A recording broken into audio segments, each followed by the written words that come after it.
Three Shadows, a chronicle of vanishings. At the dawn of the century, in quiet towns scattered across America, 3 children vanished without a trace.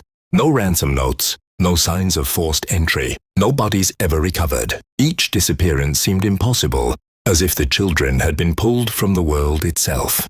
For years, the cases remained unsolved, haunting the families and the communities they left behind.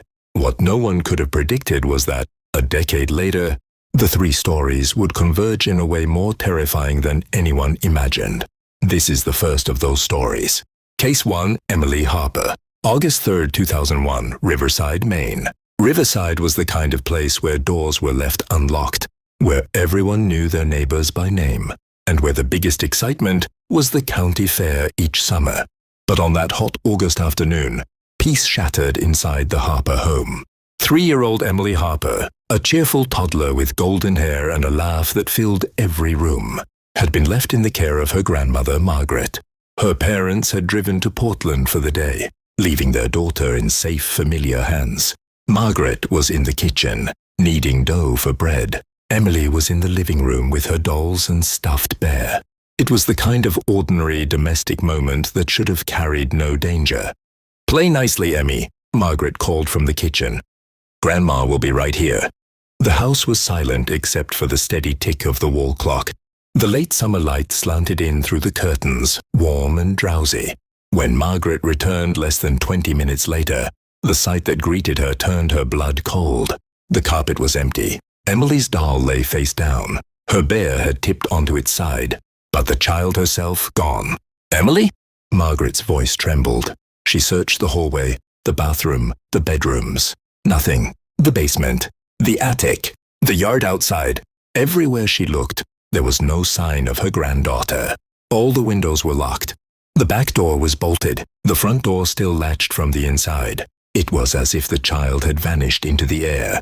By the time police arrived, Margaret was inconsolable, rocking Emily's bear in her arms as though it might whisper an answer. The officers conducted a thorough search. Dogs were brought in, trained to pick up scent trails. They sniffed the toys, the blanket, the tiny shoes by the door.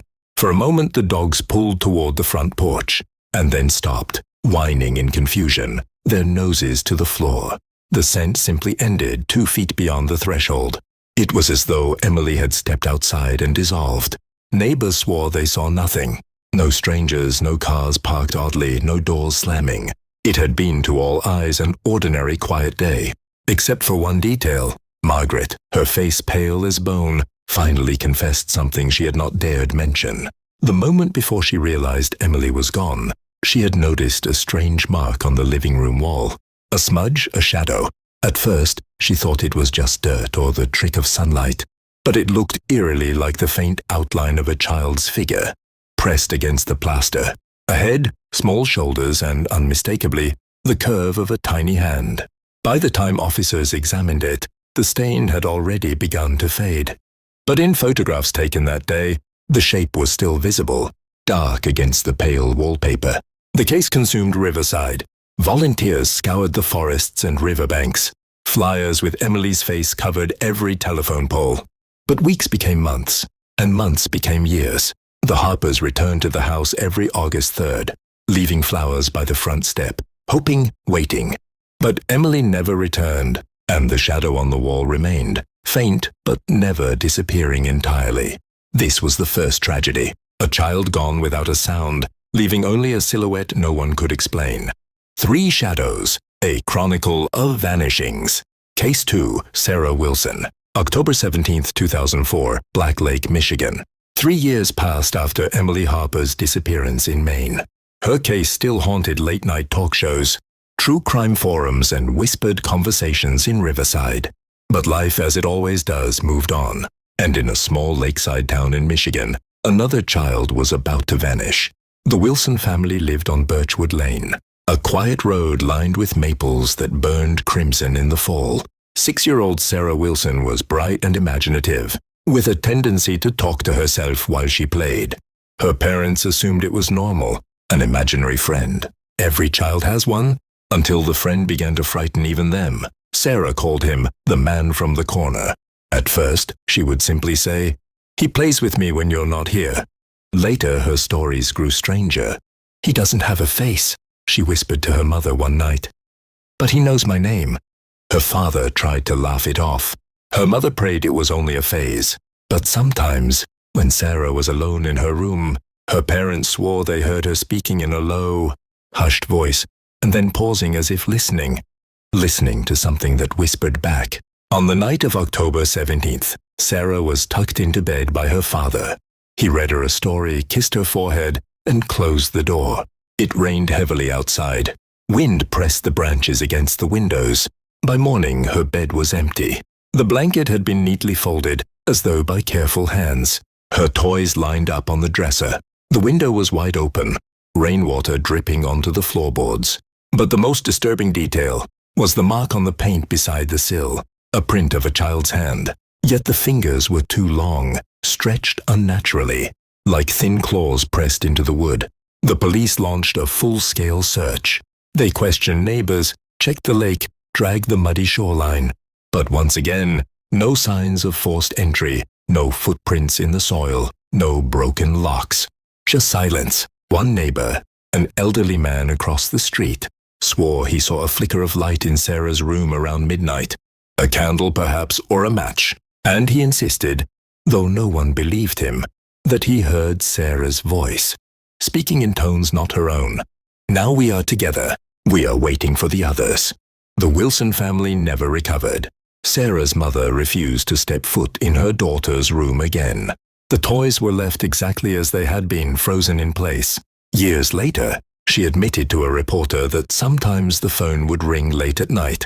She would answer, only to hear faint static, and then the distant sound of her daughter's laughter. The line was always dead when traced. Sarah Wilson had joined Emily Harper in the list of children lost without reason, without trace, without closure. And the whispers about the disappearances grew darker. Some said it was coincidence. Some claimed there was a pattern, a thread tying the towns together. And some believed something was moving quietly across the country, unseen, leaving only emptiness in its wake. This was the second tragedy.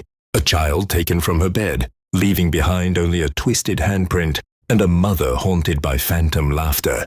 3 Shadows, a chronicle of vanishings. Case 3, Daniel Whitmore, May 9th, 2007, Ashwood, Virginia. By the spring of 2007, whispers about the missing children had faded into half-forgotten headlines. Emily Harper's smiling face still clung to telephone poles in Maine, their paper edges curling with weather. Sarah Wilson's case lingered in online forums, with amateur sleuths spinning wild theories. But in the small, historic town of Ashwood, Virginia, another disappearance was about to ignite those whispers once more. The Whitmore family lived on the edge of the woods, in an old colonial farmhouse. 9-year-old Daniel was a quiet boy, studious, shy, with a fascination for sketching in his notebooks. He drew constantly, trees, houses, animals. But lately his drawings had begun to change. When his mother flipped through his sketchpad one evening, she froze. Every page was filled with the same figure, a tall, faceless silhouette, standing in corners, behind doors, peering from windows. And in the bottom corner of each drawing, small children. 3 of them. On the night of May 9th, Daniel's father returned from work late. He passed by his son's room, pausing at the sound of scratching. The boy was sitting at his desk, pencil in hand, drawing furiously under the dim glow of a lamp. "What are you working on, Danny?" his father asked gently. Daniel didn't look up. "He's almost done," he whispered. "Who's done?" "The man. He said soon there'll be 4. In the morning, Daniel's bed was empty, his window unlatched. The sketchbook lay open on the desk, the final drawing unfinished. The picture showed 3 children holding hands.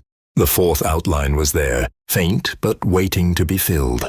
On the wall above his bed, smeared in what looked like charcoal or ash, was a single phrase. 10 years. The Whitmores were shattered. Police scoured the woods, dragging the river, interviewing locals. But Daniel was gone, as if plucked from existence. A deputy later admitted he heard voices in the boy's room during the search. Children's voices, giggling faintly from the walls themselves. He quit the force a month later. Epilogue, 10 years later. August 2017, St. Vincent's Psychiatric Hospital, Maryland. It had been a decade since the last child vanished. The cases were cold, relegated to unsolved mystery specials and dusty police archives. Until one stormy August morning, when the staff of St. Vincent's Psychiatric Hospital called the authorities. 3 patients had been discovered in one of the abandoned wings of the hospital. No one could explain how they got there. Their names matched those long-lost children. Emily Harper, Sarah Wilson, Daniel Whitmore. They were alive, and yet not the same. Emily, now 13, sat silently in a corner, humming nursery rhymes to herself, her eyes fixed on the wall. Sarah, 16, refused to speak at all, but scratched endlessly at her arms, her nails tearing the skin until restrained. And Daniel, now 19, whispered constantly under his breath, repeating the same words over and over. "He's almost done. He's almost done. He's almost done."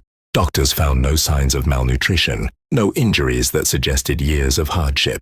In fact, their bodies showed normal growth, as if they had lived ordinary lives in those missing years. But when questioned about where they had been, all 3 reacted the same way. They would glance toward the far corner of the room, their eyes wide, lips trembling. And then, slowly, each would lift a hand and point. To nothing, an empty shadow, on the hospital wall where they sat. Orderlies later swore they saw something faint, like a stain or a mark. The outline of 4 children holding hands. 3 silhouettes were clear. The 4th remained unfinished.